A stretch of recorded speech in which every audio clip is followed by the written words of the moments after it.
Hi, I'm Gail Bluto with Texas A&M AgriLife Extension, and today I want to visit with you about 4-H Food Show. Did you know that the Food and Nutrition Project is one of the largest projects in 4-H? The Food Show is one of the longest running 4-H contests. As a matter of fact, I took a trip down memory lane today and I found my 4-H winning recipes from State Roundup 1982. Oh, so many fun memories with my family. And it was truly a family tradition in my home to do 4-H Food Show. Join me now for a PowerPoint that describes the 4-H Food Show. And then after that, you're going to hear from 3 experts that actually competed in the 4-H Food Show this year. First, select the best recipe for you. Consult your family. Usually family favorites work best because they're fun to talk about. Read through cookbooks. Search online for presentation ideas because you want your dish to look pretty. Pick a recipe that you can garnish and add color, and then test your recipe. Every year the food show has a theme. 2 years ago the theme was Restaurant Recreations. In this photo it looks like orange chicken from Panda Express.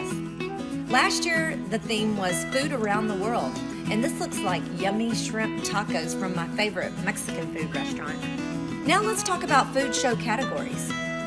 There's the bread and cereal category. Here's an example, a pasta dish or some wheat bread. The next category is fruits and vegetables. And as you can see, they're very colorful. The next category is main dish, maybe some shish kebabs or some beef stew. Lastly, nutritious snacks. Look how fun these are, and they're colorful. Next, I want to talk about age divisions. It's important that you know that you're only going to compete with children that are the same age as you. In our junior division, there's grades 3 through 5. Intermediate division includes grades 6 through 8, and our senior division is high school, grades 9 through 12. Let's talk about your presentation. Your presentation is going to be between 3 to 5 minutes, and it will include knowledge of my plate, nutrition information, how you prepared the dish, and food safety concerns. Now let's hear from our 3 experts who just competed in the District 11 Food Show. First, always remember that practice makes perfect. You will need to make a presentation about your dish. It needs to be about 3 to 5 minutes long. I recommend recording your presentation and watching yourself. You can also practice in front of friends and family. This can be a little scary, but it works. The more you say the words out loud, the more comfortable you will feel with your presentation. You also need to practice your recipe at home. I suggest picking a dish that you like to eat because you'll be eating it a lot after practicing. Your presentation will include how you make your dish, but it will be easy to say if you practice a couple times at home. I made homemade salsa this year for the theme of food from around the world, and my family always loved when I would practice. Another tip to be successful at the food show is to make sure you're having fun. Remember, it is time to smile the day of the contest. If you have prepared like my brother just talked about, this should be easy. When I compete, I wear my Sunday best, which for boys is khaki pants and a collared shirt.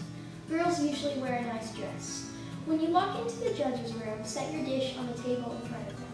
Greet them and make eye contact.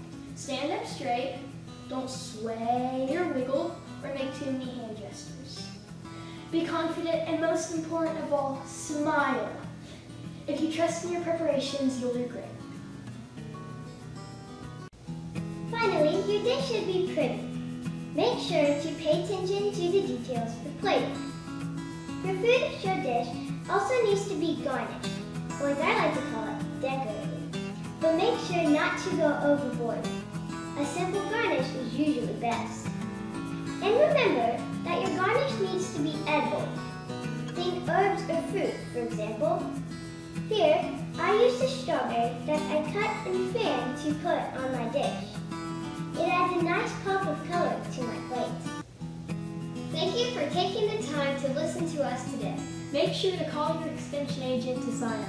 And we hope to see you at the next 4-H Food Show. Call your county agent today to sign up for the 4-H Food and Nutrition Project so you too can master these life skills that will affect your health and wellness for the rest of your life. Or visit the Texas 4-H website. Thank you for listening.